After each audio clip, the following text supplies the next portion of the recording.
За премиерот Христијан Мицковски е чудно што минималната синдикална кошничка содржи некои производи кои синдикатот ги смета за основни.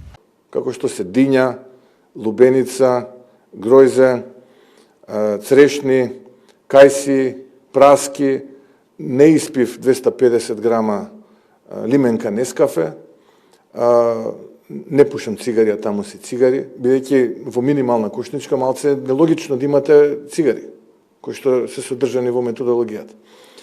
За да не бидеме ние, тие кои што ќе го надсинхронизираат она кое што е работено од синдикатот, а оценувано од страна на двајца поранешни министри на СДСМ, Никола Поповски и Тевдовски, рековме, ајде да вклучиме од сите стекхолдери и сите ние заедно да ја формираме минималната потрошувачка кошничка, цените да не бидат од еден од поексклузивните ланци на супер и хипермаркети, туку бидејќи е минимална потрошувачка кошничка од тие кои што се со пониски, поскромни цени да избереме средина. Од друга страна, за опозициониот лидер Венко Филипче не е важно кој ќе ја пресметува кошничката, туку важно е дека пари нема. Нема апсолутно никаква врска на кој начин се пресметува синдикалната кошничка, кога луѓето, кога одат во маркет да ги купат потребните продукти, едноставно нема доволно пари